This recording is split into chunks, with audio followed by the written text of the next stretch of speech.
7,000 years ago, the first really oceanic people came out of China, and it came out of Taiwan.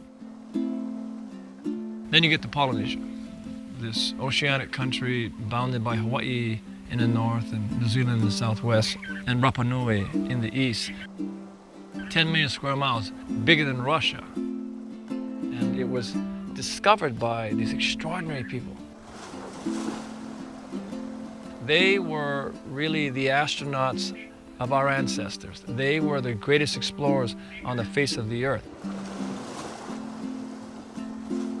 You know, our ancestors not were only just great navigators, they were great stewards of these islands. The time that the first Europeans came, the journals of Captain Cook talked about, you know, large populations, maybe 800,000. That's the median. It could be even higher. It's approaching maybe the numbers of people that are living on Hawaii today. They figured it out, how to live well on these islands, and I think that is the challenge of the time for planet Earth and all of humanity. It's to figure that out. How are you going to do that? Hokulea is pulling us into a direction of asking the question, are you going to be responsible and are you going to take action? Are you going to do something with what you have? You got a voyaging canoe. Hokulea, to us, to go around the world, has this enormous potential to go to 40, 50 countries on the planet, to be with the great navigators on Earth. And I'm not talking about those in canoes. I'm talking about those who are doing things to give kindness and compassion to the earth and those who live on it. Those navigators.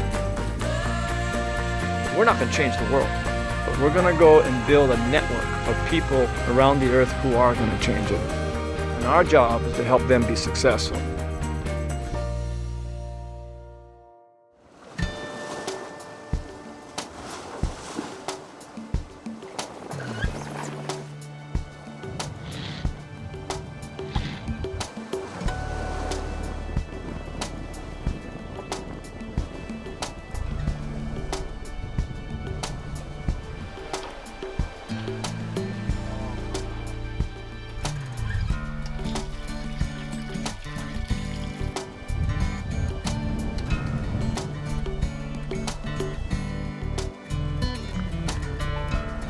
We're going to go around the world, and we're going to take the risk to do it, because the greater risk is to not act. The greater risk is to be apathetic. The greater risk is to remain ignorant, and the greater risk is not to take action.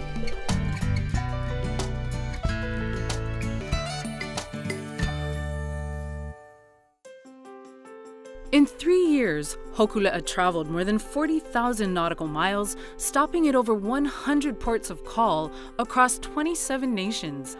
Her cruise connected with some of the world's greatest influencers and engaged with those creating innovative solutions to protect our island Earth. In my humble opinion, the success of the worldwide voyage was really building relationships from strangers from around the world. I watched our crew members. Every single place we went to, everybody that they met was treated with respect and with decency.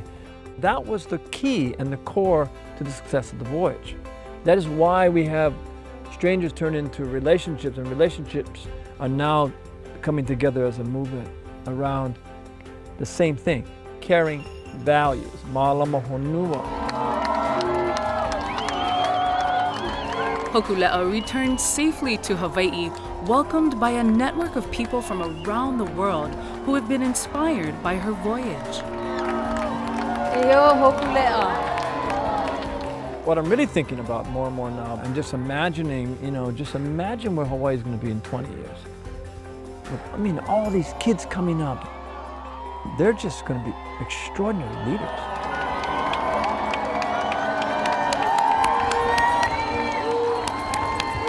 What we need to do is stay on course, keep going, move inspiration into action, and really help move the movement of kindness around the earth so that it starts to have real impact.